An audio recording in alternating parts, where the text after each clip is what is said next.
Grande-Synthe, ville de 23 494 habitants, est la ville de tous les possibles. Une ville jeune, sportive, culturelle, où l'éducation tient une place prépondérante. Une ville intergénérationnelle, multiculturelle, une ville où l'on aide ses habitants à s'émanciper, une ville citoyenne, engagée, participative et solidaire. Ici, on sait partager son savoir-être et son savoir-faire. Grande-Synthe, ville participative. Depuis 3 ans maintenant, la municipalité alloue une partie de son budget d'investissement à hauteur de 500 000 € au budget participatif. Ainsi, les habitants sont acteurs de leur ville et peuvent proposer des projets afin d'améliorer le cadre de vie de chacun et de réfléchir à ce que pourrait être notre ville dans le futur. Cette année, 8 projets ont été soumis au vote. Parmi eux, les lieux de convivialité et les aménagements pour les vélos ont été plébiscités. La municipalité a mis en place cette année le label de l'engagement, une manière de valoriser l'investissement des bénévoles dans le monde associatif et sportif. En effet, les bénévoles, chevilles ouvrières œuvrant dans l'ombre pour le bien de tous, développent des valeurs, acquièrent des compétences et des talents qui peuvent enrichir les équipes des entreprises qui recrutent. Le label de l'engagement permet de valoriser ses acquis dans son CV. Une fois par an, le conseil de sages rencontre le maire afin de débattre avec lui sur leurs questionnements et les problématiques rencontrées par les habitants au quotidien. Les thématiques abordent tous les domaines tels que l'environnement, l'urbanisme, la sécurité, la mobilité, l'éclairage public, la pollution, l'aménagement urbain, le social, les seniors, la santé, la culture. Un moment d'échange important qui permet d'apporter des éléments de réponse à chaque question posée. En début d'année, les nouveaux membres du conseil municipal des jeunes ont pris leurs fonctions. Emmenés par Sarah Khalil, la nouvelle maire du CMJ, ils se sont investis toute l'année afin de participer à la vie de la cité. Dans la continuité des décisions des premiers élus du CMJ, ils ont travaillé avec les services techniques sur ce que pourrait être le skatepark. Les jeunes élus ont aussi organisé des opérations de sensibilisation auprès des plus jeunes, lors de la journée Nettoyons la nature, tout d'abord, durant laquelle ils ont encadré les enfants pour attirer leur attention sur la nécessité de préserver la planète. Ils ont également proposé des ateliers autour des droits de l'enfant aux plus jeunes, afin de leur apprendre de manière ludique quels sont leurs droits. Le conseil municipal des jeunes a souhaité également rencontrer les seniors de l'EHPAD, afin d'échanger autour de futurs projets intergénérationnels. Grande-Synthe, ville éducative. Les enfants, dès le plus jeune âge, sont au cœur des préoccupations de la municipalité. En donnant des émotions, en allant au-delà du savoir appris par cœur, ici, on élargit le champ des possibles, pour tous les enfants grand-synthois. Afin de les préparer à devenir citoyens de demain, il est nécessaire de les aider à développer leur propre personnalité. Le projet éducatif global met l'enfant au cœur des priorités et permet à tous les acteurs d'avoir une véritable démarche participative. La réussite éducative, la parentalité, la transition écologique et sociale, le sport, la santé, le bien-être et enfin l'accès à la culture. À travers toutes ces thématiques, l'enfant peut développer son sens critique et ainsi acquérir son autonomie et mieux préparer l'avenir.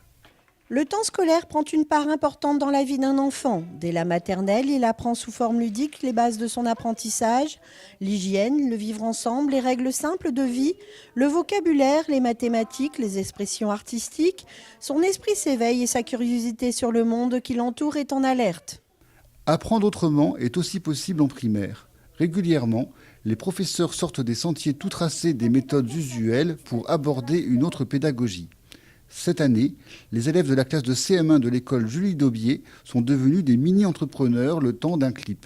Sensibilisés à la réduction des déchets et à la protection de la planète, ils ont réalisé un clip vidéo à destination des plus grands pour leur rappeler les règles élémentaires de recyclage des déchets. Pour ce faire, ils ont travaillé consciencieusement avec leur maîtresse à écrire le scénario et se sont mis en scène devant la caméra. Un projet non seulement ludique, mais aussi très instructif pour les enfants. Exit petit et grand parcours, place au parcours découverte. Après concertation avec les représentants des parents dans les conseils d'école, le choix s'est porté sur un temps de parcours plus long de 15h45 à 17h45 pour les écoles primaires, permettant des activités sportives et culturelles plus conséquentes. De ce fait, les enfants peuvent découvrir différentes disciplines telles que le handball, le hockey sur gazon, la danse, le judo, le rugby, le tir à l'arc, les langues étrangères en s'amusant, découvrir des associations telles que l'aquariophilie et terrariophilie, la culture et la musique. Pour les écoles maternelles, l'heure de sortie des parcours découvertes est toujours à 16h30. 2 conseils d'école ont choisi l'après-midi libéré, le mardi pour le groupe scolaire Pierre et Marie Curie et le jeudi pour le groupe scolaire Francisco Ferrer. Les activités pour ces 2 écoles sont identiques aux autres groupes scolaires.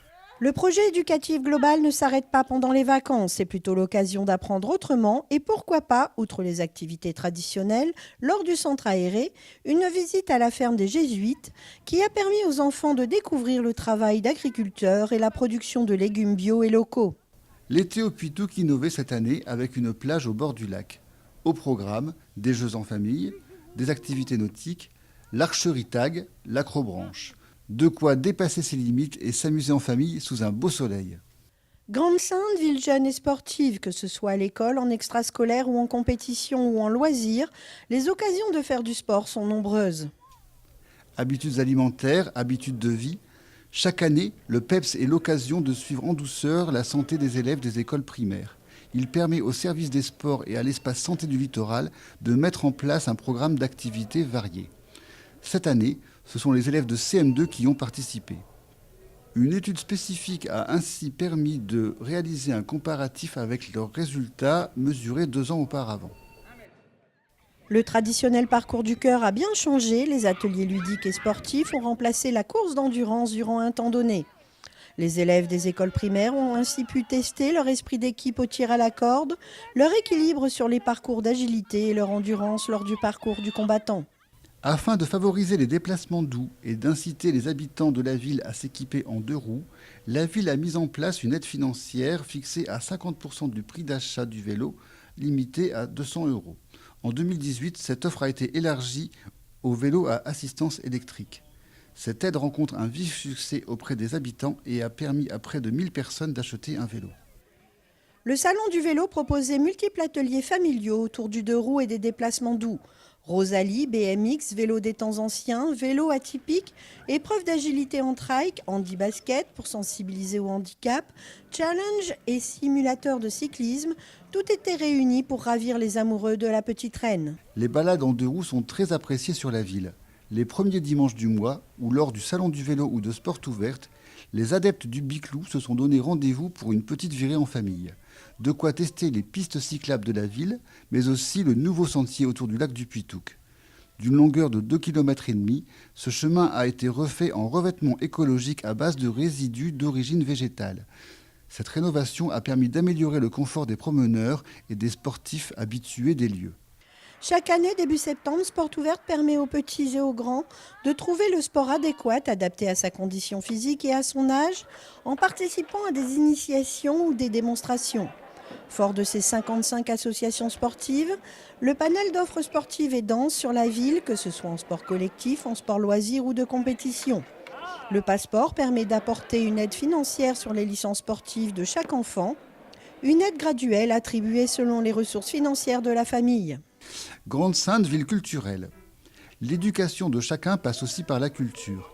La lecture, la musique, le théâtre, la danse sont des moyens de s'exprimer, de ressentir, d'ouvrir son esprit, de découvrir le monde, de porter un regard sur les autres mondes, de s'émanciper, de réfléchir, de s'engager ou tout simplement de se divertir. La culture est au cœur de la politique engagée sur la ville. Elle est plus qu'un simple engagement financier. Elle est multiculturelle, intergénérationnelle. Elle s'apprend, elle s'écoute, elle se regarde et surtout, elle se partage.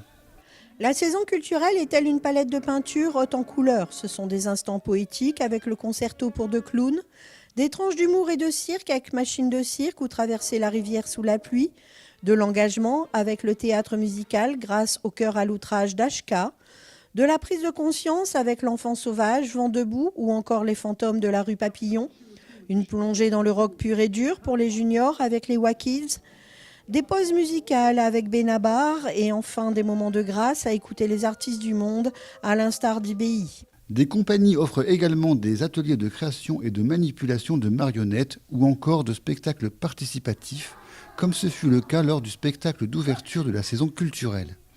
En effet, le vent du riad a soufflé sur la ville et le temps s'est arrêté un instant pour laisser la place à la poésie dans les crèches, à la création dans les écoles, aux répétitions avec les habitants.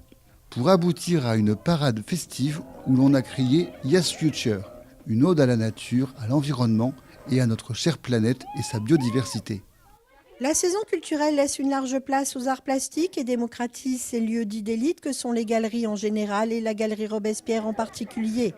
Benjamin Lacombe, illustrateur de livres pour enfants, est venu exposer ses plus beaux dessins dans une scénographie fantastique réalisée avec l'aide des services techniques de la ville. Une offre culturelle diversifiée qui peut créer des vocations, à l'image des Saintois qui passent de l'autre côté du miroir. Ils deviennent comédiens, musiciens de musique classique ou actuelle, chanteurs, danseurs, artistes en herbe.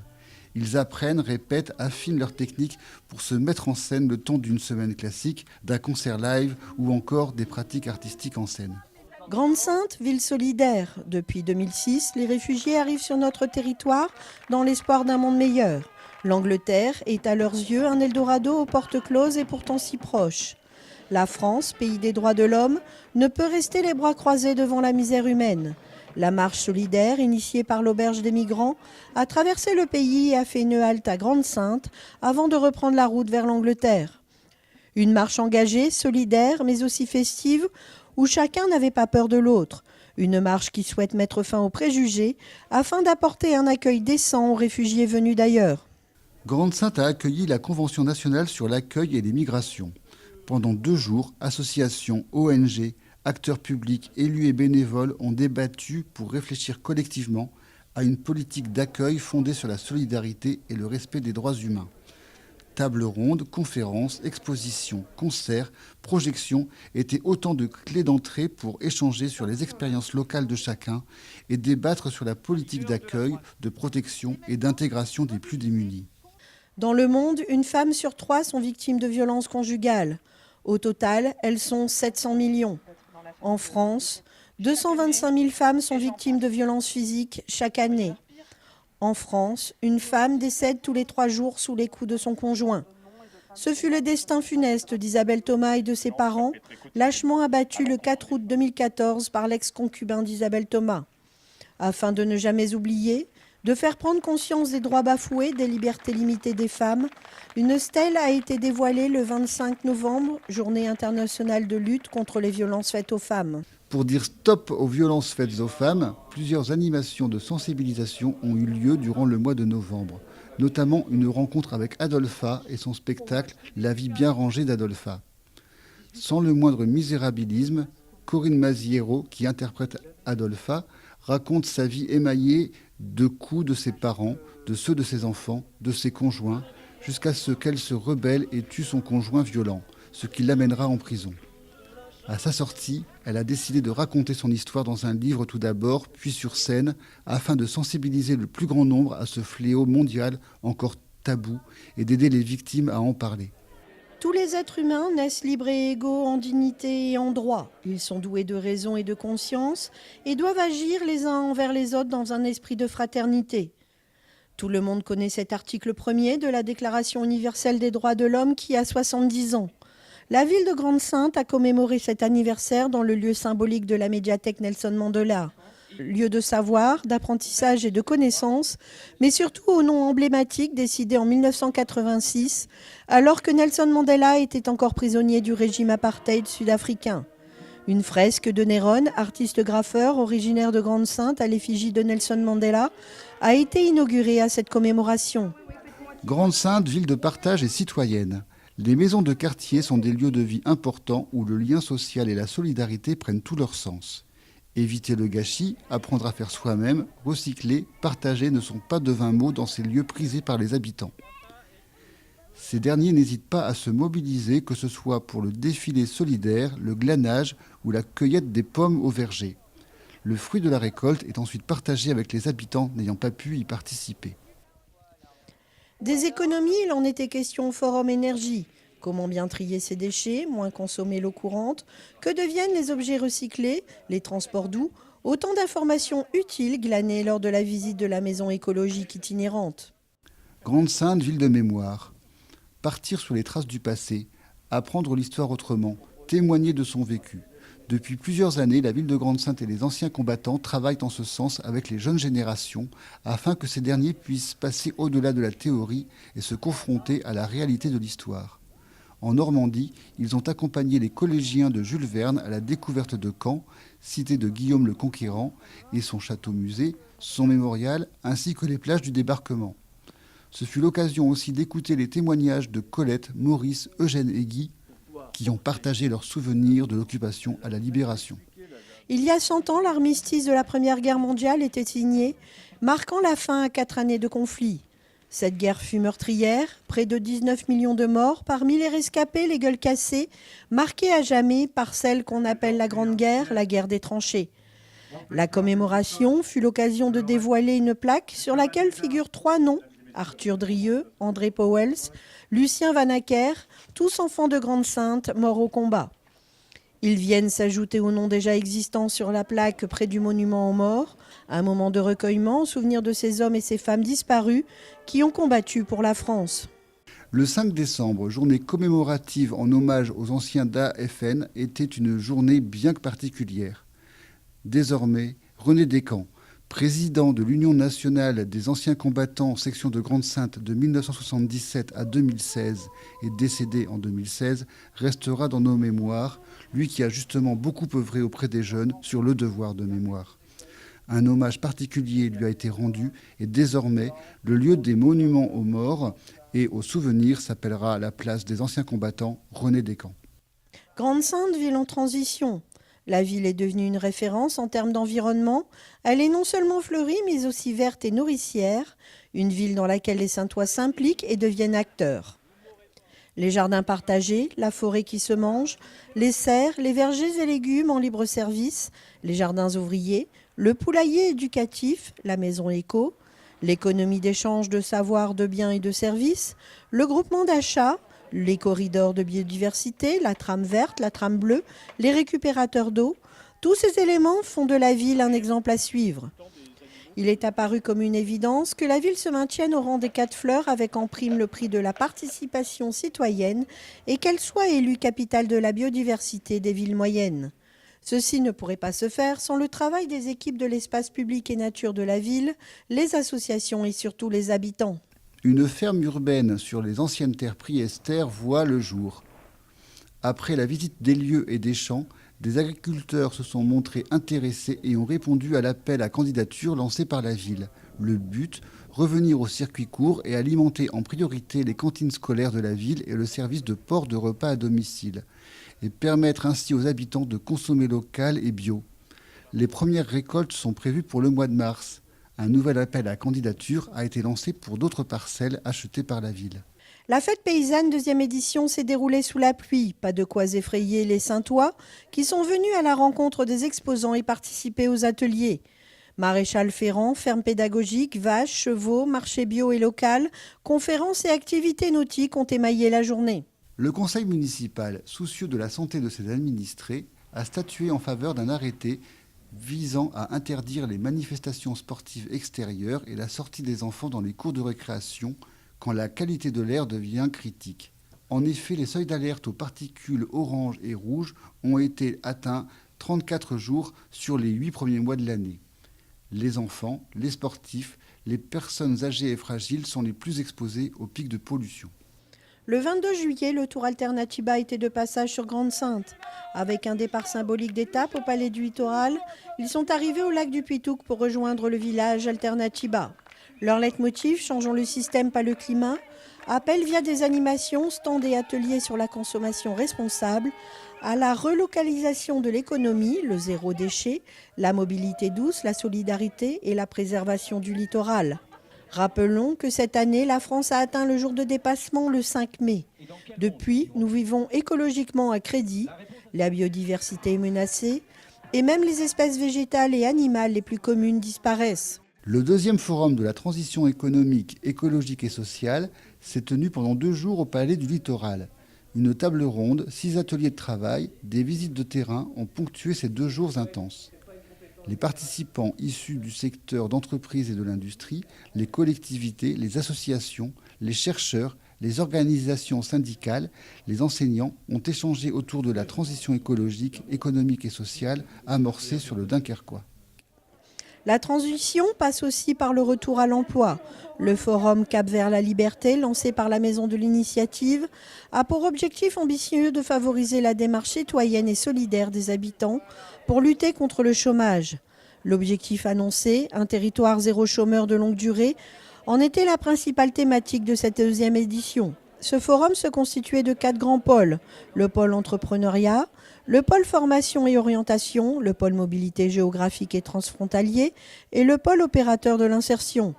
Lors de ce forum, le maire a signé une charte de parrainage avec une Saintoise demandeuse d'emploi, lançant le démarrage du parrainage entre salariés, chefs d'entreprise et demandeurs d'emploi. Grande-Synthe, ville urbaine. Foncier, urbanisme, environnement, démographie, développement économique, agriculture. Les domaines du plan local d'urbanisme intercommunal sont larges. Une réunion de concertation pour l'aménagement du Dunkerquois s'est tenue afin que chacun puisse prendre connaissance des enjeux pour définir au mieux les projets d'aménagement dans les 10 à 15 ans à venir. La phase de relogement des habitants à la Tour-le-Jeune est lancée, signant ainsi le démarrage de la phase 2 de l'ANRU à l'îlot des Peintres. Sont concernés par ce dispositif les Tour-le-Jeune, de la Croix et la Tour, vouées à disparaître, et la réhabilitation de la Tour Rubens. Le réseau Decabus a été totalement repensé. Désormais, 80% des habitants ont un arrêt près de chez eux. Les 5 nouvelles lignes chrono avec une fréquence de 10 minutes entre 7h et 19h permettent un déplacement des usagers plus rapide et efficace. Les aménagements de voiries et les carrefours prioritaires au bus, les 3 pôles d'échange, vont accroître la performance du réseau. Au total, ce sont 17 lignes de bus qui ont été mises en service sur toute l'agglomération. Détail non négligeable, depuis le 1er septembre, le bus est entièrement gratuit.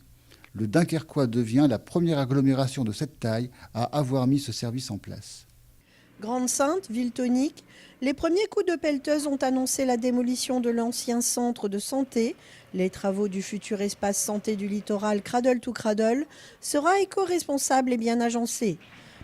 Le début des travaux est annoncé courant 2019. Premier coup de marteau aussi à la polyclinique. La polyclinique a 40 ans. À cette occasion, elle se développe et modernise ses services pour une meilleure prise en charge des patients. Pour ce faire, des travaux d'agrandissement et de rénovation sont actuellement réalisés afin d'accueillir l'unité de soins longue durée.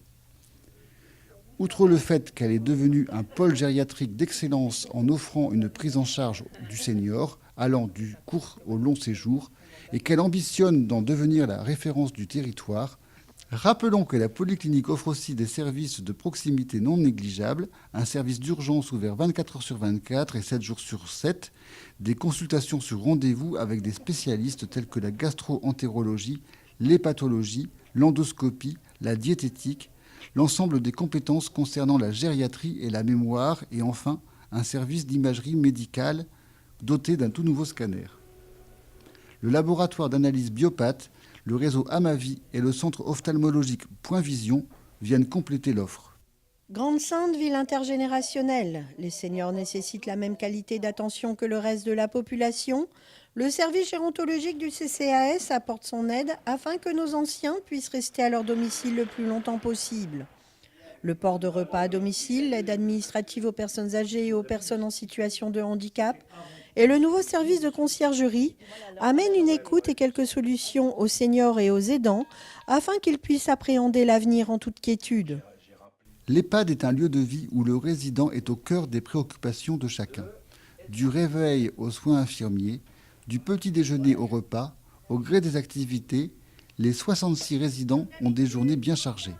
La moyenne d'âge est de 87 ans et notre doyenne, Madame Ondermark, y réside du haut de ses 105 ans. Le planning des activités à l'EHPAD est adapté au plus grand nombre. Sport avec l'ergothérapeute, pause musicale, sorties, mais aussi beaucoup de rencontres intergénérationnelles très plébiscitées par nos anciens. À l'image de la rencontre, le temps d'une après-midi avec les jeunes du CMJ ou encore la séance de jardinage avec les élèves de l'école Chabrier et le CIE. À l'accueil de jour des jardins de Gaïa, les seniors atteints d'Alzheimer ou de troubles apparentés participent à des ateliers qui permettent de travailler sur leurs capacités mémorielles et sensorielles. La musique, les balades en calèche, la médiation animale permettent aussi de préserver ou de rétablir les échanges et les rencontres. Grande-Sainte s'émancipe et anticipe l'avenir. Elle fédère, elle s'engage, elle continue sa mue et préserve son cadre de vie. Ici, chacun est prêt à changer ses habitudes, son comportement, d'agir en citoyen afin de préserver l'essentiel, notre futur. Elle se veut évolutive, vivante, de toutes les solidarités du vivre ensemble. Grande-Sainte, ville de rencontre, elle transforme les différences de chacun en richesse afin que chacun puisse s'épanouir et accéder au bien vivre ensemble. Grande-Sainte est résolument la ville de tous les possibles.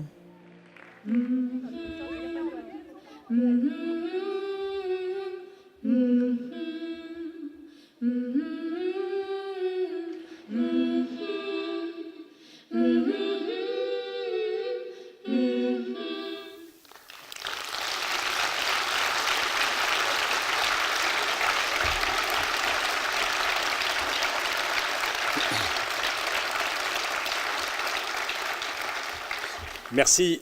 Avant de m'adresser à vous, je vais laisser la parole à Sarah. Sarah, qui est la maire du Conseil municipal des jeunes, qui souhaitait vous adresser aussi ses vœux les plus sincères. À toi, Sarah.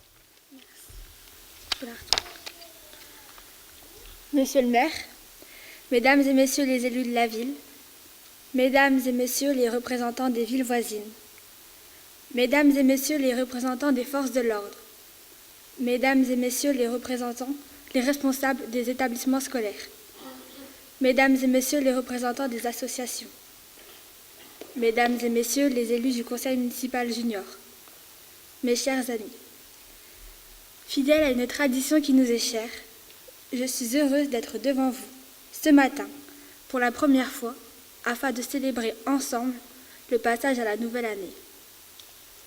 Ce précieux rendez-vous est pour moi l'occasion, en tant que maire junior de notre belle ville, de vous rendre compte de la première année de mon mandat. En effet, et comme vous avez pu le suivre sur les réseaux sociaux ou dans la presse locale, le conseil municipal junior était présent lors des grands moments qu'a connus notre ville en 2018.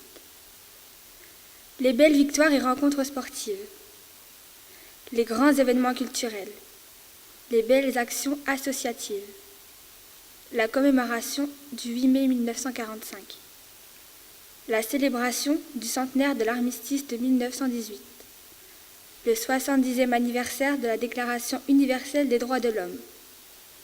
Jeunes ou moins jeunes, participer à la vie de notre commune ou de notre pays est riche de découvertes, de moments de partage, de rappels historiques, d'activités fédératrices et de moments conviviaux. Voilà le message que veut véhiculer les élus du CMJ. D'ailleurs, je remercie Monsieur le maire Damien Carême, les encadrants du CMJ, les élus de la ville, les membres des associations et les chefs des établissements scolaires pour leur confiance et leur soutien infaillible durant l'année écoulée. En revanche, au niveau national, l'année 2018 est synonyme de grand déchirement. En effet, depuis le mois de novembre, le peuple français a laissé éclater sa colère. Les protestations portées par les Gilets jaunes font le triste constat qu'un écart se creuse entre le gouvernement et le peuple, entre ceux qui décident et dirigent et ceux qui subissent. Je constate également la dureté du monde dans lequel nous vivons aujourd'hui. Les conflits, le dérèglement climatique, les catastrophes naturelles, les migrations forcées ou encore le terrorisme. Je m'interroge donc sur la société d'aujourd'hui. Outre le fait d'avoir passé de grands et beaux moments à vos côtés, 2018 est pour moi l'année la plus triste de ma vie. En effet, il m'était impossible de faire une rétrospective ce matin, sans évoquer l'événement qui m'a brisé le cœur. Il y a quelques mois, mon grand-père maternel, mon dieu chéri, mon super-héros, mon repère, le grand homme de ma vie, est décédé brutalement lors des vacances à l'étranger.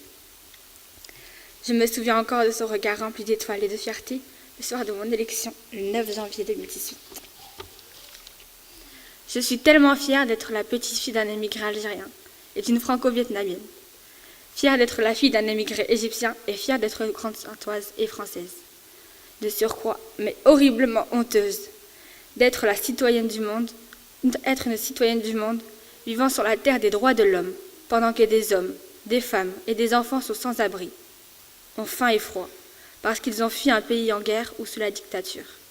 Je ne trouve pas les mots pour qualifier l'intolérable. Agir avec son cœur, c'est pour le bien-être de tous. La politique, c'est ça. Ce sont les paroles qui ont résonné dans ma tête à la suite de ma première réunion de travail avec M. Damien Carême, le lendemain de mon élection. C'est la grande leçon que je retiendrai et appliquerai durant tout mon mandat. Pour l'année 2019, le conseil municipal junior souhaite continuer à honorer l'histoire de notre ville et de notre pays,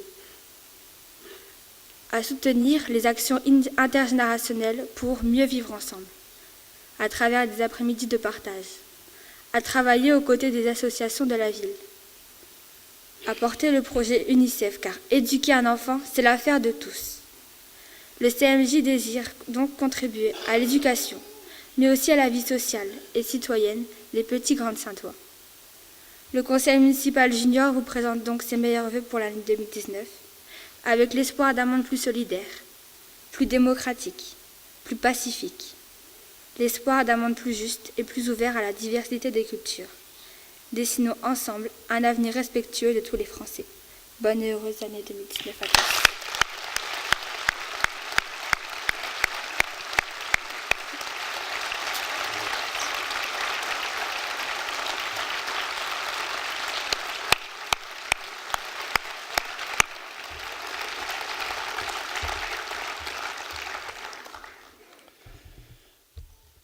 Ben voilà, la relève est prête. Mesdames et messieurs les élus, chers collègues, chers amis, mesdames et messieurs les représentants des corps constitués, mesdames et messieurs les représentants ou représentantes des associations grand-saintoises et de l'agglomération, mesdames et messieurs les représentants des bailleurs sociaux, mesdames et messieurs les représentants du monde économique, mesdames et messieurs les architectes, chère Sarah, maire du conseil municipal des jeunes, et les membres de son conseil qui l'ont accompagné ce matin, chères Grand-Saintoises, chers Grands-Saintois, mesdames et messieurs, chers amis. Une année déjà vient de s'écouler, et comme chaque année, je suis très sincèrement ravi de vous retrouver ici ce matin pour la 18e année consécutive, pour cette traditionnelle et importante cérémonie d'échange de vœux qui a un goût un peu particulier cette année. Merci à Laurence Degore, du service communication de la ville, qui a réalisé la rétrospective que vous venez de suivre et qui met en lumière quelques-unes des actions qui ont marqué la vie de la ville en 2018.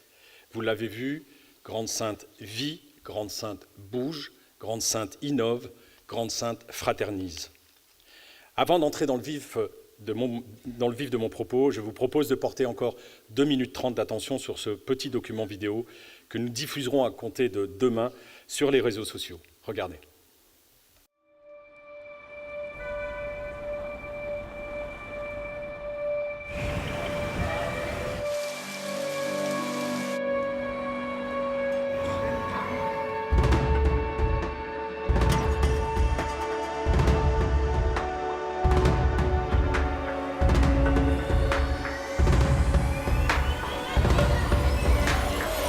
Je m'appelle Sarah, j'ai 14 ans.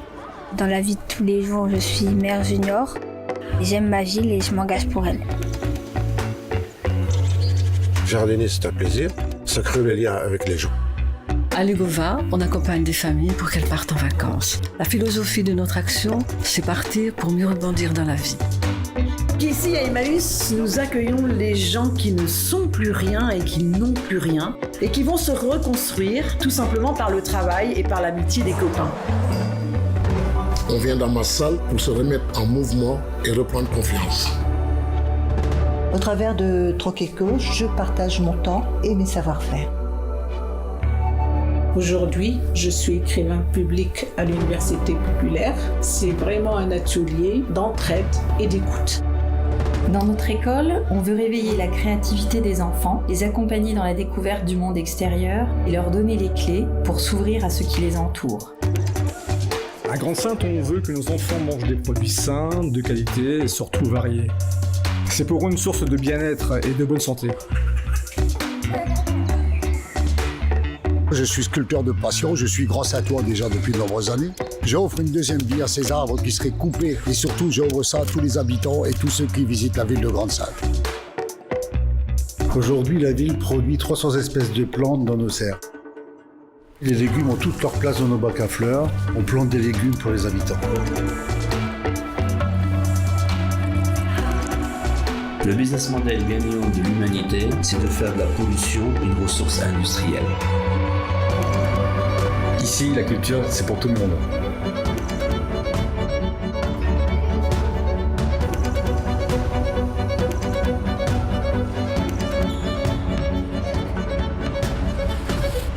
Tu viens de Grande-Synthe, tu peux réussir, et des exemples, il y en a eu bien avant toi. Peace.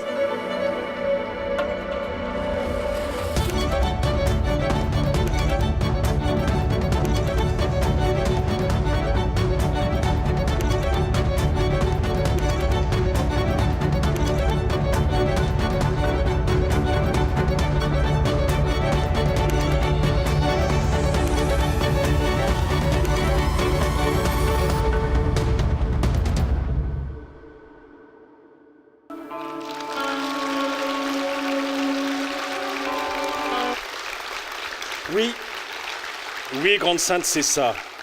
Ce que nous venons de voir n'est pas une vue de l'esprit, mais bien du concret. C'est le quotidien de ce que les habitants vivent ici, de ce qu'ils donnent généreusement ici, de ce qu'ils trouvent ici. Ce sont eux-mêmes qui le disent, qui d'autres le diraient mieux. Oui, je suis fier de ma ville. Oui, je suis fier de ses habitants. Oui, je suis fier du travail que nous avons accompli avec mon équipe cette année 2018 encore.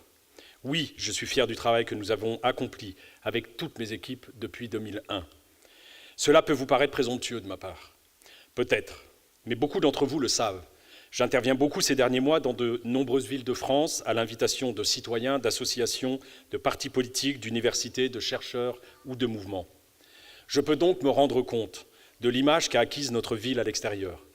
Je peux le mesurer parce qu'on me demande tous les jours ou presque de témoigner sur Grande-Synthe, terre d'innovation, Grande-Synthe, terre d'avenir, Grande-Synthe, terre de solidarité et de fraternité, Grande-Synthe, terre de courage et d'audace. Les exemples sont multiples pour étayer mon propos. Dans tous les champs du quotidien, le développement social, le développement culturel, l'urbanisme, l'énergie, la biodiversité, l'économie circulaire, l'économie du partage et de la fonctionnalité, le cadre de vie, le sport, la santé, l'engagement contre le changement climatique, l'alimentation et bien d'autres. Lorsque des journalistes me demandent « De quoi êtes-vous le plus fier ?» je leur réponds toujours que c'est de la cohérence de notre action que je suis le plus fier. À quoi en effet servirait de détruire des immeubles si l'on n'accompagnait pas socialement les habitants qui y vivent en même temps? C'est ce que nous avons fait. Sur l'îlot des Peintres, par exemple, sur la première partie en rue, avenue du Général de Gaulle. Nous sommes passés de 13% de personnes en activité avant la démolition à 72% de personnes en activité après la démolition. L'accompagnement social que nous avons organisé a très bien fonctionné. De même, à quoi servirait de dénoncer les ravages des engrais, des pesticides ou autres herbicides sur la santé si nous continuions de servir des repas industriels aux cantines? Nous sommes au 100% bio depuis septembre 2011. À quoi servirait encore de dénoncer un système médiatique aux mains des tout-puissants, nous obligeant à tous penser la même chose sur tout, à tout moment, si nous ne mettions pas en place un outil d'émancipation des habitants pour leur permettre de se forger leur propre opinion? C'est ce que nous faisons avec succès depuis 9 ans avec l'atelier l'Université populaire. À quoi servirait encore de dénoncer les lobbies qui polluent impunément notre quotidien en gorgeant nos produits avec plein de poisons tels que les perturbateurs endocriniens, si nous ne proposions pas aux habitants d'apprendre à pouvoir s'en passer en confectionnant leurs produits 100% naturels? Mais c'est aussi le cas pour tous les produits utilisés par la collectivité qui sont désormais fabriqués par nos soins. À quoi servira enfin de demander à ce que le gouvernement français respecte la Déclaration des droits de l'homme, mais aussi la Déclaration universelle des droits de l'homme, dont nous venons de célébrer les 70 ans le 10 décembre dernier, si nous, ici, à Grande-Synthe, confrontés au passage en nombre de ces chercheurs de refuge, refusions de leur offrir un minimum de dignité que l'on doit à tout être humain sur cette planète, quelle que soit sa couleur de peau, sa religion, sa culture. Et ce, même s'il faut affronter les plus hautes autorités. La loi nous oblige à faire un minimum. Nos convictions d'hommes et de femmes de gauche engagés, humanistes, nous intiment de le faire. Notre conscience nous l'ordonne et nous permet de le faire sereinement. Il ne peut y avoir de société sans humanité. Il ne peut y avoir de respect sans respecter. Grande-Synthe, c'est tout cela. C'est pourquoi cette ville est une fierté. Nous travaillons avec tous et toutes les élus, tous les jours, à faire en sorte que le quotidien des habitants soit le plus serein et le plus agréable possible. Cela passe par des réalisations, mais aussi par des dispositifs d'accompagnement divers et variés. J'y reviendrai. Avant cela, je voudrais m'attarder quelque peu sur ce que nous avons fait en 2018. En effet, vous le savez, ce discours de vœux est l'occasion de faire le bilan chaque année sur les engagements que nous avons pris envers la population lors des élections municipales de 2014. Celui-ci n'échappera pas à la règle. C'est la relation de confiance que nous avons, habitants, élus. Vous nous avez conduits à la tête d'une ville sur un projet, nous vous devons des comptes. C'est la 5e fois que je reviens vers vous pour vous rendre les comptes de ce mandat électoral. C'est la 18e fois que je le fais depuis que je préside aux destinées de Grande-Synthe. Invariablement, et toujours avec autant d'entrain, de motivation et de plaisir. Nous avions déjà réalisé 80 des 83 propositions que nous vous avons faites en 2014. Nous les avons poursuivies cette année, car certaines d'entre elles mettent beaucoup de temps à sortir de terre. Entre les tergiversations gouvernementales, les restrictions financières incroyables et les égoïsmes locaux, certains projets mettent beaucoup plus de temps à sortir de terre aujourd'hui qu'il y a 5 ou 10 ans. C'est là encore une conséquence des choix politiques qui sont faits dans notre pays et même à travers le monde depuis des décennies. Notamment celui qui a vu les politiques baisser leurs pantalons devant le pouvoir économique. Comme le dit si bien un ami philosophe, Dominique Bourg, professeur à l'Université de Lausanne, les politiques sont uniquement dans la posture alors que c'est l'économie qui a l'autorité. C'est tout le drame qui se joue aujourd'hui. Ceux qui me connaissent bien, ou vous qui assistez à mes vœux depuis des années, savez bien quel est le fond de ma pensée sur ce propos. Mais la pédagogie étant l'art de la répétition, je vous le redis encore aujourd'hui. Tant que nous ne changerons pas de modèle de développement, tant que nous ne relèguerons pas l'économie à ce qu'elle aurait toujours dû rester, c'est-à-dire un outil au service du politique, au sens noble du terme, celle qui gère la cité, alors les inégalités continueront infailliblement à se creuser, les richesses seront toujours inéquitablement réparties, les injustices seront de plus en plus grandes et de surcroît, notre santé, notre qualité de vie, notre pouvoir de vivre seront inexorablement rodés. D'autant plus que nous sommes dans une économie ultralibérale. Les revendications des Gilets jaunes, que je vois ici au fond de la salle et que je remercie d'être présent ce matin, décrivent bien tout cela, je pense. À travers ce mouvement, c'est toute une partie de la société qui prend conscience de toutes ces injustices et qui réclame des changements de fond. Et c'est à cela que nous tentons de répondre depuis des années ici, à Grande-Synthe, en rendant du pouvoir de vivre aux habitants. Pouvoir de vivre, car je me refuse de parler de pouvoir d'achat. L'achat est un acte consumériste et nous sommes tous victimes de la surconsommation aujourd'hui.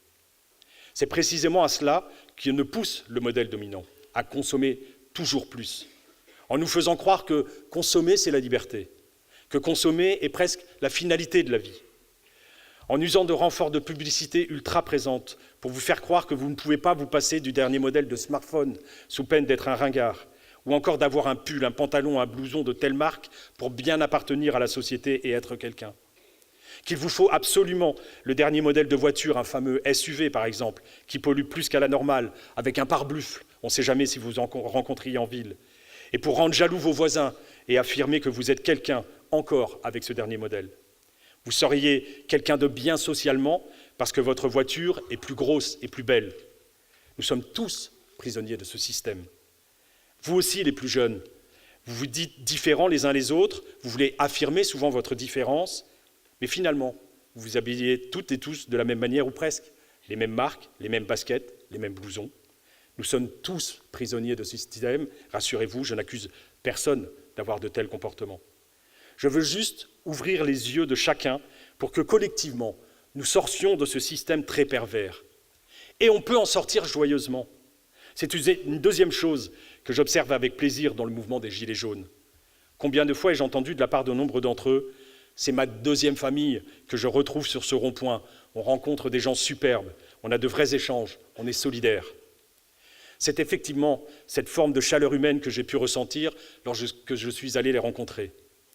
Et ce que je m'efforce à dire depuis des années, c'est que tout cela est parfaitement possible en dehors des ronds-points.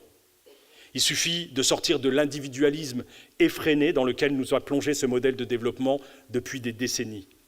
Car les nantis de ce monde ont tout intérêt à ce que les moins nantis soient divisés, à ce qu'ils s'épient les uns les autres, à ce qu'ils se jalousent les uns les autres, à ce qu'ils veulent toujours plus les uns des autres. Les nantis sont les grands gagnants de ce système qu'ils ont imposé. Et nous? Avons-nous réellement besoin de ce dernier smartphone? Avons-nous réellement besoin du dernier modèle de bagnole? Avons-nous besoin de ce blouson, de ce gadget ou de cet autre objet futile? Le bonheur n'est-il pas ailleurs finalement? N'est-il pas dans la rencontre de l'autre? N'est-il pas dans la simplicité, dans la frugalité? Devons-nous vraiment posséder toujours plus? Assurément non. Et c'est là une des grandes réalisations de notre ville. Vous l'avez vu dans la rétrospective vidéo tout à l'heure, mais aussi dans le petit film promotionnel. À Grande-Synthe, les habitants se rencontrent. Ils créent ensemble. Ils agissent collectivement. Ils s'entraident. Ils se fabriquent. Ils produisent. Ils réparent. Ils échangent. Ils s'entretiennent. Certaines mauvaises langues me rétorqueront que c'est parce qu'ils n'ont pas le choix. Certes, les Grands-Saintois ne sont pas argentés, mais c'est une réelle volonté de leur part, un engagement. Parce qu'ils ont compris qu'en se fabriquant leurs produits ménagers, en plus de préserver leur santé et l'environnement, ils gagnaient du pouvoir de vivre.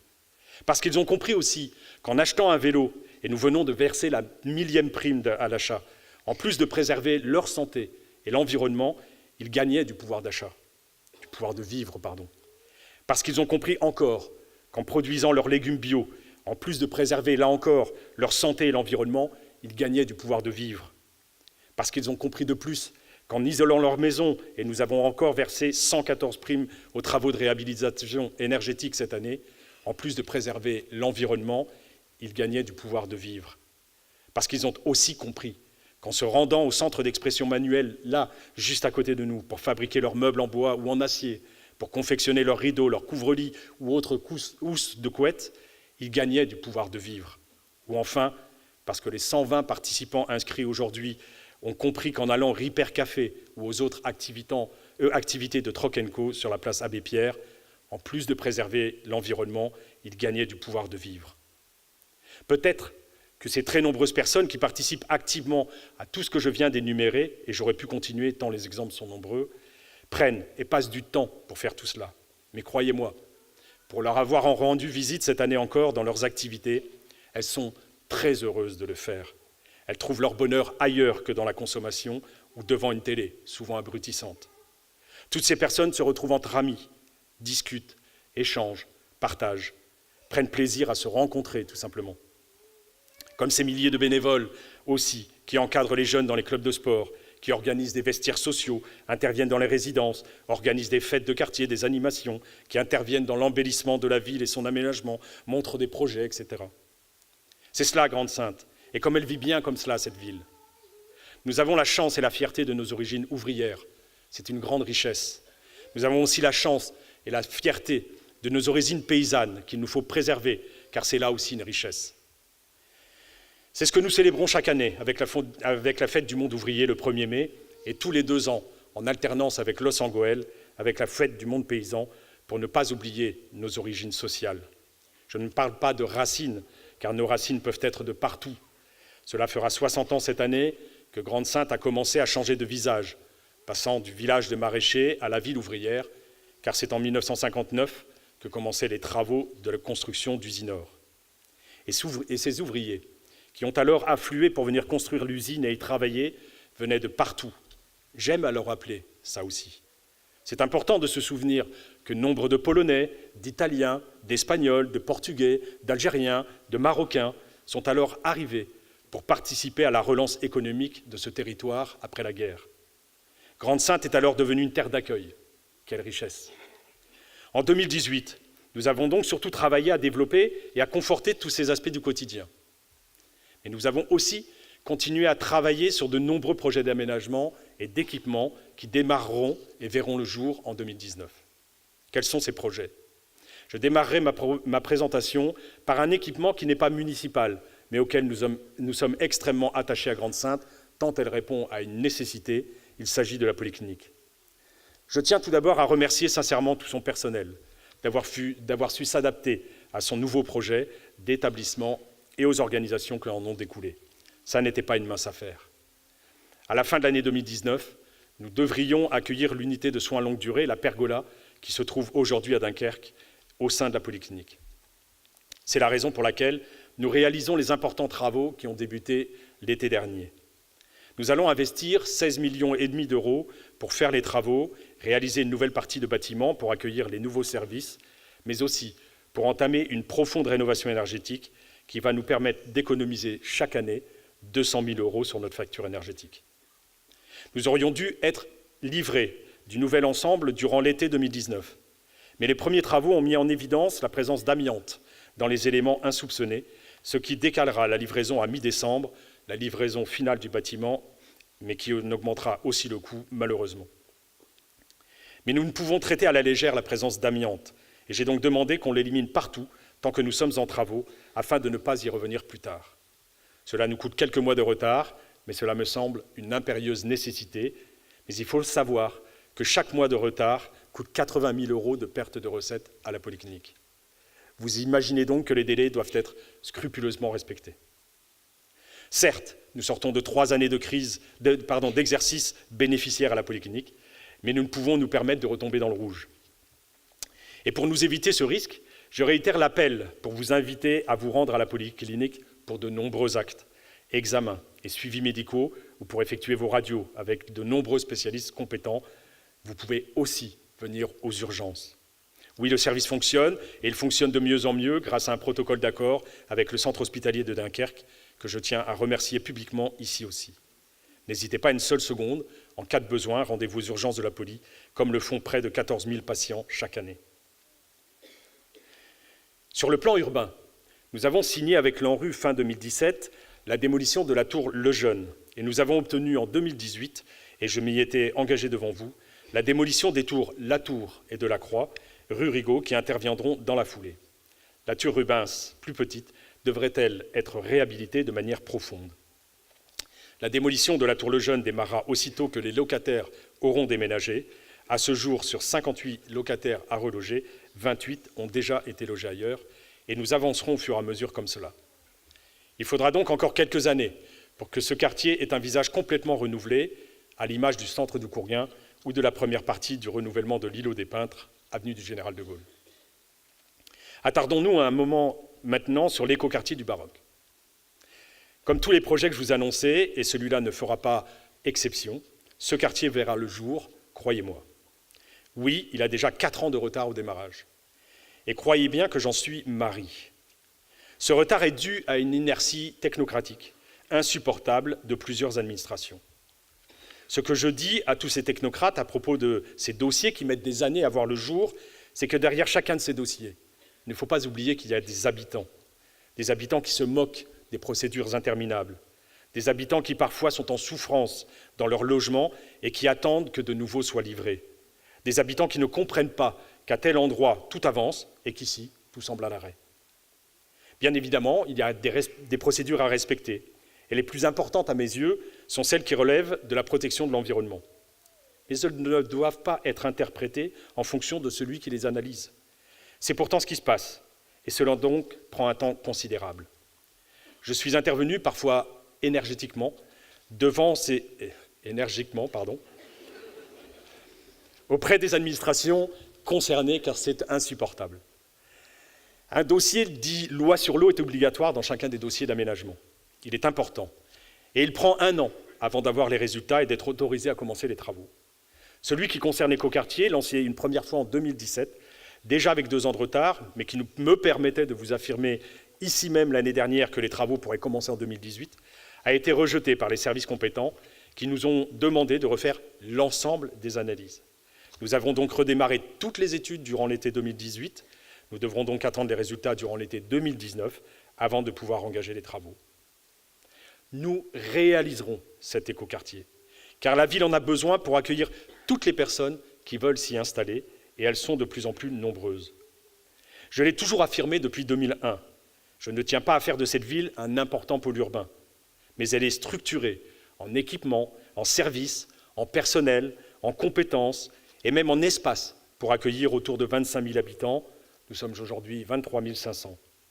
Les 1 500 habitants prévus dans l'écoquartier à terme feront de bon compte. 25 000 habitants, ça permet aussi de conserver nos classes dans les écoles et de préserver nos petits commerces en ville. Je dois d'ailleurs les remercier tous pour leur courage et leur investissement, car je sais que leur situation est loin d'être facile.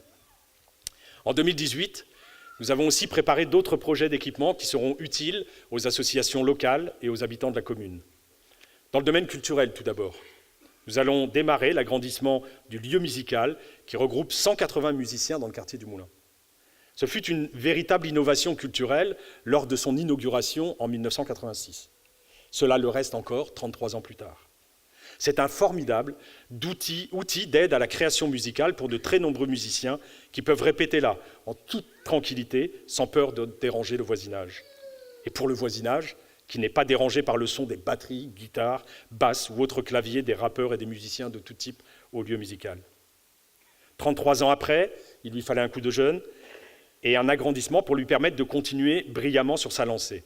Ce sera fait dans les prochains mois, avec l'ajout d'une nouvelle salle de répétition, d'un studio d'enregistrement, l'adjonction d'un bureau pour le personnel du site et la rénovation de toutes les anciennes salles de répétition.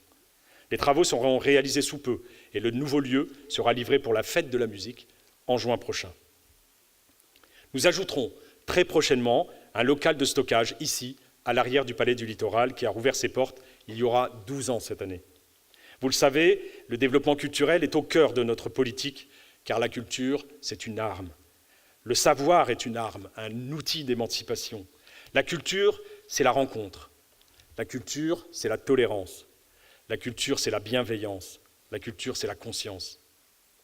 C'est pourquoi je suis heureux de voir cette salle, ou le forum, régulièrement plein de spectateurs venus assister à la saison culturelle, plus de 30 000 cette année. C'est pourquoi je suis heureux lorsque je vois les prestations des élèves de l'école municipale des arts de la scène dans un grand enchevêtrement de disciplines, musique, danse, théâtre, ici, devant les yeux ébahis à juste titre des parents en nombre. C'est pourquoi je suis heureux de voir les grands Saintois participer à toutes les réalisations des résidences d'artistes en spectacle vivant comme en art plastique. Le Palais du Littoral est un lieu magique qui se transforme sans cesse pour accueillir toutes ces créations, toutes ces animations, toutes ces compositions. Merci aux magiciens techniciens du Palais du Littoral qui se transforment sans cesse, qui y opèrent, ainsi qu'à toute l'équipe, car ils accomplissent un travail vraiment extraordinaire à longueur d'année. Passant d'une configuration d'un repas pour 600 personnes à une salle de spectacle qui accueille un concert de Benabar, ou encore un lieu qui accueille 1200 personnes autour d'un ring de boxe pour un championnat de France. Merci beaucoup, oui. Et puis vont démarrer très prochainement les travaux du nouveau centre de santé, ou plutôt l'espace santé du littoral, puisque c'est désormais son nom. Là aussi, nous avons pris un peu de retard, mais cela est dû à l'innovation que nous mettons en œuvre dans la construction de ce bâtiment. Dans la conception, il est prévu que 83% des matériaux utilisés soient d'origine naturelle et puissent retourner à la nature sans transformation en cas de déconstruction. Cela diminuera fortement l'empreinte carbone de la construction, c'est-à-dire la consommation de carbone utilisée pour la construction de ce bâtiment. Ce bâtiment, je vous le rappelle, sera à énergie positive, c'est-à-dire qu'il produira plus d'énergie qu'il en consommera. Ici, à Grande-Synthe, vous le voyez, on lutte efficacement contre le changement climatique dans tous nos projets. Poursuivons avec d'autres réalisations à venir dans le domaine sportif maintenant. Vous l'avez constaté, nous avons refait l'entrée du stade de Coninck à 2 pas ici derrière, qui se devait donc pour être retravaillé, parce que c'est une entrée de ville, après avoir fait la rue Denis-Papin. Ces travaux sont terminés, s'enchaîneront ensuite divers travaux d'aménagement du stade et la réfection complète de l'éclairage du terrain de foot honneur. Nous changerons tout l'éclairage par des LED, nous économiserons ainsi 4 800 € sur nos factures énergétiques, actuellement de 10 000 €, soit 47% de réduction. Nous avons poursuivi ce même effort pour l'éclairage public, et il a des répercussions extrêmement importantes. Avant la rénovation et le passage en LED, nous consommions chaque année, très précisément, 2 864 048 980 watts. Aujourd'hui, nous ne consommons plus que 685 294 410 watts, soit une réduction de 73% de consommation d'énergie. C'est bon pour la planète, notre environnement et le pouvoir de vivre de la ville, car nous réalisons une économie de 326 813 € par an. Mais comme l'entretien des LED, en plus, est plus limité, nous passerons de 300 000 € de maintenance annuelle à 150 000 €. C'est considérable et nous permet de réinjecter cet argent dans les services aux habitants. 476 000 € d'économies par an. Avouez que cela nous permet de pouvoir envisager beaucoup de choses. Ici encore, nous luttons résolument contre le changement climatique, puisque l'efficacité énergétique est un élément clé de ce combat. Nous faisons ce que j'appelle de l'écologie sociale, et cet exemple que je viens de donner l'illustre bien. Autre investissement prévu en matière sportive maintenant. La réalisation d'un vrai parquet pour le terrain de basket de l'OGS au complexe de Bussy, et ils l'attendent depuis des années. Les travaux seront réalisés dès la fin de saison sportive, en juin prochain. Et puis nous conforterons le club de tennis en créant 2 cours de paddle au cours couvert Yves-Pierre Ferland. Ce sport, pas très connu, bien qu'inventé au XIXe siècle, est en pleine expansion aujourd'hui. C'est une forme de tennis, se jouant sur un court plus petit, avec une raquette en bois et une balle de tennis dépressurisée. Et on peut jouer contre les murs, comme au squash. Les 2 cours seront livrés en avril, avis aux amateurs.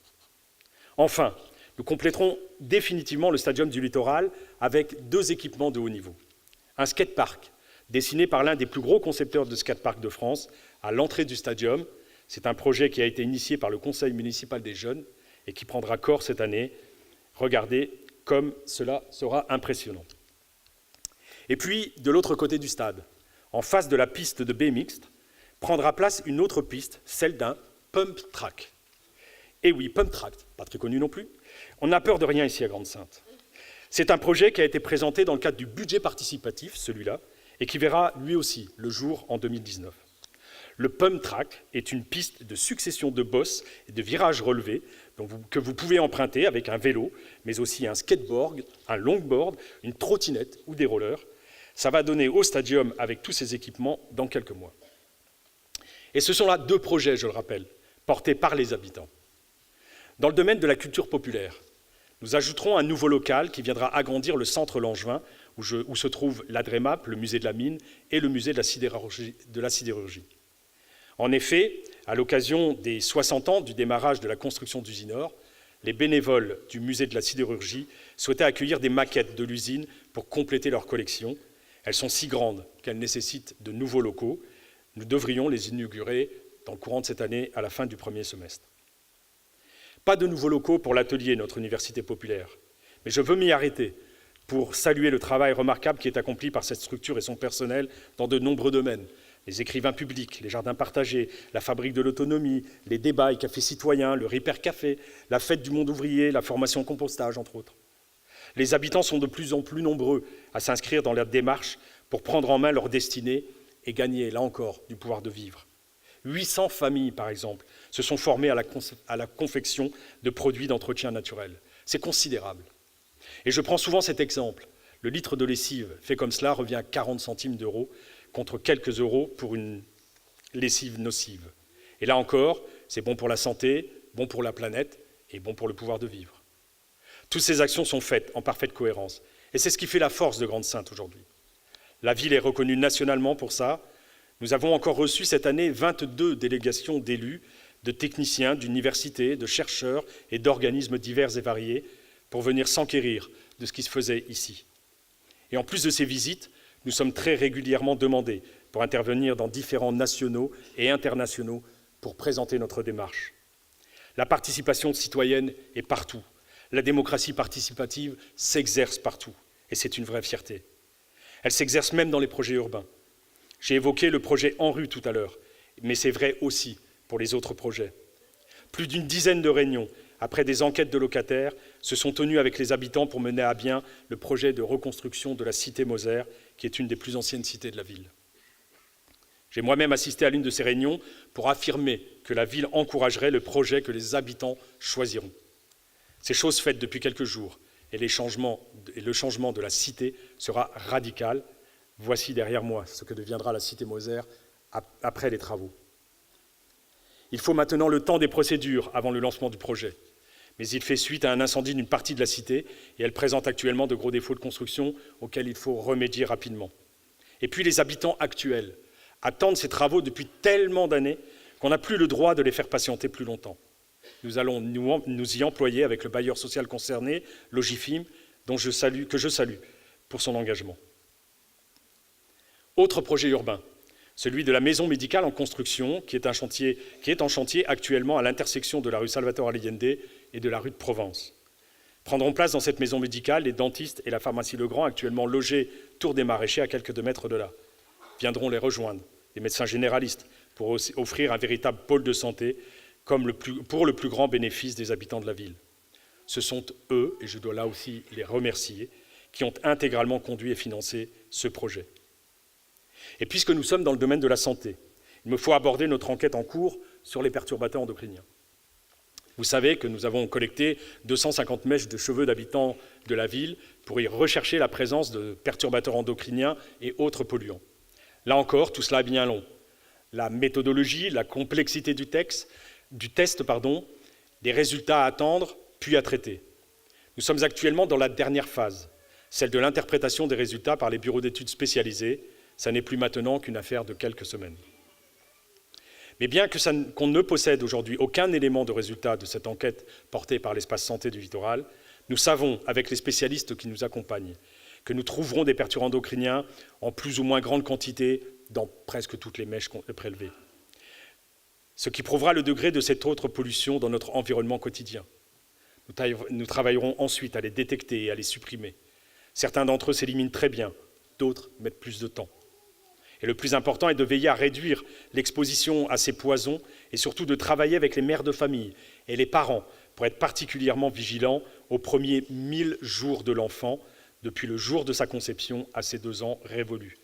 Si vous arrivez à préserver votre enfant des perturbateurs durant cette période déterminante, vous lui constituerez un sacré capital santé tout au long de sa vie. Après les perturbateurs endocriniens, il y a la pollution atmosphérique dans notre agglo. S'il faut reconnaître que certaines émissions de polluants sont en baisse constante depuis des années, nous avons connu pas moins de 33 épisodes de pollution, 22 au niveau information-recommandation, c'est notre drapeau orange ici à Grande-Synthe, et 11 jours d'alerte, drapeau rouge. Ce qui est déjà beaucoup. Mais ces chiffres concernent les dépassements des niveaux de seuil réglementaires du Code de l'environnement de la législation française. Donc. Si l'on travaille plus finement, au regard des normes de l'Organisation mondiale de la santé, auxquelles les villes de Grande-Synthe, de Dunkerque ou la communauté urbaine sont adhérentes, nous avons connu 25 jours de dépassement des 50 microgrammes par mètre cube de PM10, des particules fines, et 45 jours de dépassement des 25 microgrammes par mètre cube des PM2,5, des particules encore plus fines. Tout cela est particulièrement nocif, 25 jours, 45 jours, alors que l'OMS, l'Organisation mondiale de la santé, recommande de ne pas dépasser 3 jours par an dans chacun des cas. Il faut donc accentuer les efforts pour préserver la santé de tous. Vous savez que ma franchise et mon honnêteté m'ont toujours conduit à dire les choses sans contour, d'un côté comme de l'autre. C'est-à-dire que quand ça ne va pas, ou au contraire, quand ça va bien, je le dis. Et aujourd'hui, je dois saluer les efforts sur lesquels ArcelorMittal travaille pour baisser ses émissions et travailler au recyclage de ces polluants afin de les réutiliser en grande partie pour ses propres besoins. Les pistes que m'a présentées le directeur du site cette semaine sont extrêmement encourageantes et amélioreront, croyez-moi, si elles voient le jour comme prévu, à des améliorations considérables des émissions de polluants et particulièrement de CO2 qui participent grandement au réchauffement climatique. Même la sidérurgie, industrie naturellement polluante par ses process, peut s'avérer beaucoup plus vertueuse. Il faut aussi s'attacher, compte tenu des investissements colossaux qui sont en jeu, à ne pas les laisser dans une situation de concurrence déloyale par rapport aux concurrents chinois ou russes qui ne sont pas soumis à la taxe carbone, eux. C'est un problème européen auquel il faut trouver une solution et se battre pour imposer des normes environnementales aux importations en Europe. On impose bien une norme de la Commission européenne sur les jouets des enfants, par exemple, afin d'éviter les accidents domestiques. Imposons, selon le même principe, des normes environnementales afin de ne pas permettre les importations de produits fabriqués dans d'autres contraintes que celles que l'on impose au niveau environnemental. Si les Chinois et les Russes veulent continuer à exporter leur acier en Europe, il faudra que leurs émissions de CO2 à la tonne produite baissent au niveau de celles que nous imposons chez nous. C'est une démarche vertueuse qu'il est temps d'imposer si on veut lutter efficacement contre le changement climatique. Ça protégera notre industrie et améliorera nettement notre bilan carbone. Et nous allons nous servir aussi de la chaleur fatale produite par Arcelor, Cette chaleur qui aujourd'hui est perdue ne sert qu'à réchauffer les petits oiseaux, par exemple, pour mettre en œuvre un nouveau réseau de chaleur qui desservira tous les équipements publics de la ville, la polyclinique et aussi, et merci à Partenor, qui vient d'entériner son accord, des logements sociaux pour la ville. Là encore, l'économie financière pour la commune est estimée à ce jour à 250 000 € par an. Et tout cela en permettant d'éviter 5 873 tonnes de CO2 dans l'atmosphère pour nous approvisionner à 95% d'énergie renouvelable. Encore une fois, nous luttons efficacement et résolument contre le réchauffement climatique avec ces décisions. Merci là à la communauté urbaine d'avoir décidé de lancer ce projet et de l'avoir mené au bout. Dernier secteur dans lequel on investit énormément pour la santé des habitants, mais aussi pour l'environnement, c'est la politique alimentaire et agricole.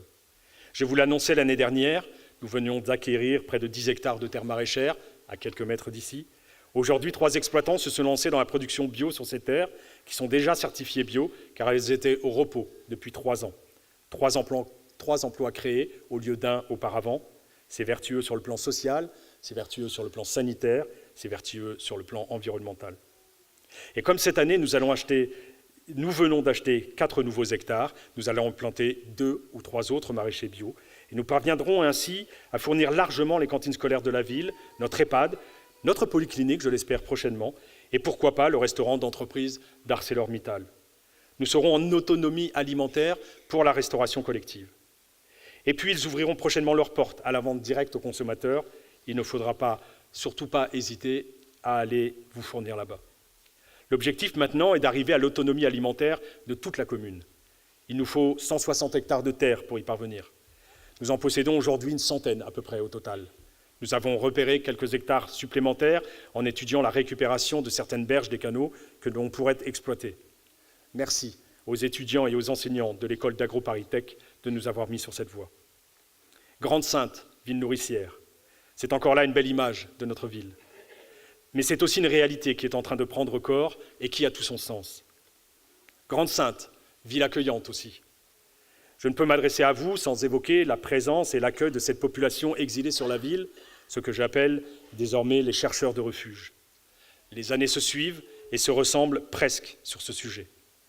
Pour mes vœux de 2016, je vous annonçais la construction d'un camp, car aucune solution d'accueil n'existait, n'avait été créée par l'État, alors que 2500 chercheurs de refuge étaient présents au Baroque. Pour mes vœux de 2017, il y avait eu le lieu d'accueil humanitaire de la Linière. Pour ceux de 2018, nous avions ouvert l'espace jeune pour la période hivernale, puisque le camp avait été ravagé par un incendie entre deux. Ceux de cette année 2019 ressembleront malheureusement à ceux de 2018. Nous avons dû réouvrir l'espace jeune et le centre de culture populaire entre Noël et Nouvel An pour pouvoir accueillir avec un minimum de dignité les 500 à 600 personnes qui sont encore sur la commune ce matin même. Alors j'entends certaines voix, très minoritaires, s'élever contre cet accueil. Avant d'être des migrants, comme on dit souvent, ces personnes sont d'abord des êtres humains. Et l'on doit à ces êtres humains-là ce que l'on doit à tous les êtres humains, pouvoir vivre avec un minimum de dignité. Et ne me posez pas le fameux « vous en faites plus pour les migrants que les SDF ». Nous, on fait beaucoup, et beaucoup moins pour eux. Je le répète, personne ne dort dehors à Grande-Synthe, quel que soit son statut. Nous nous faisons un devoir d'organiser en permanence un accueil inconditionnel. Et je dois remercier en cela le Centre communal d'action sociale, qui gère au quotidien et met en œuvre des solutions en chaque circonstance. Qu'on nous signale quelqu'un qui dort dans sa voiture ou dans une caravane, ou qu'une femme soit victime de violences et doive quitter le domicile conjugal, ou encore qu'un incendie survienne dans un logement. Systématiquement, une réponse de relogement est immédiatement apportée. Ça doit être aussi donc le cas pour ces exilés. Et puis, la loi nous y contraint. La ville de Calais et l'État français ont tous les deux été condamnés pour ne pas mettre à disposition de cette population des sanitaires, des douches, des points d'eau, de ramassage et de ramassage d'ordures. Le jugement a été confirmé en appel et donc il s'applique. Je refuse d'être un jour condamné pour inhumanité. Je l'ai dit au ministre de l'Intérieur lorsqu'il est venu le 26 octobre dernier après avoir organisé une mise à l'abri des 1296 personnes présentes autour du lac du Pitouk dans des conditions de vie intolérables. Je lui avais aussi demandé ce qu'il comptait faire dès le lendemain et les jours suivants. La réponse policière ne fonctionne pas. Ça fait plus de 3 ans qu'on le constate au quotidien. l'éparpillement, l'invisibilisation ne fonctionnent pas non plus. En attendant de trouver de bonnes solutions, construites avec tous les acteurs, État, villes, ONG, associations, il faudrait que l'État organise un accueil sur place. Je ne démords pas de cette solution. Ici, comme à Calais, Dieppe, Rouen, Ouistreham, Cherbourg, Cabourg, dans toutes ces villes où il y a des lignes de ferry qui partent vers la Grande-Bretagne. Comme l'État refuse cette solution par crainte d'un appel d'air, ce sont les villes qui se retrouvent seules face au problème. Comme je le disais au début de mon propos, ici dans cette ville de gauche, avec des fortes valeurs humanistes et de solidarité, nous prenons nos responsabilités et organisons cet accueil du mieux que l'on puisse en n'ayant de cesse de demander à l'État de le prendre en charge, car c'est de sa compétence. Je dois remercier la grande majorité de la population de la ville, qui ne montre aucune hostilité à l'égard de ces chercheurs de refuge et qui fait preuve d'une patience et d'une compréhension extraordinaire. Je suis admiratif aussi de ces commerçants de la ville qui essaient de leur venir en aide par quelques dons de nourriture, quelques soupes ou autres produits. Qu'ils en soient publiquement, tous très sincèrement remerciés. C'est une immense fierté pour moi, mais ça doit l'être aussi pour toute la population. Je peux vous assurer que partout en France, vous êtes admirés. Je veux maintenant dire un mot sur ce fameux débat national qui va démarrer. Nous y participerons pour montrer notre bonne foi. Mais nous avons vécu avec les habitants, les élus, les chercheurs de quartiers, de banlieue et avec Jean-Louis Borloo, une véritable humiliation par le président de la République en juin dernier. Durant 6 mois, nous avons travaillé partout en France, à la demande de ce même président, qui avait confié la mission à Jean-Louis Borloo d'un plan pour la politique de la ville. Le travail a abouti à une série de solutions que nous souhaitions tous voir mises en œuvre. Le président a pris ce rapport, ne l'a même pas lu et l'a mis à la poubelle, prétextant de manière hautaine que ce plan datait des années où il n'était même pas né. Comme si sa situation d'énarque banquier lui conférait une expérience de tout, sur tout. C'est la raison pour laquelle je suis très réservé sur la suite qui sera réservée à ce débat national. Je n'ai aucune confiance en cet homme-là. Mais la solution n'est pas de tomber ou de verser dans l'intolérance et le populisme chez nous, comme partout en Europe.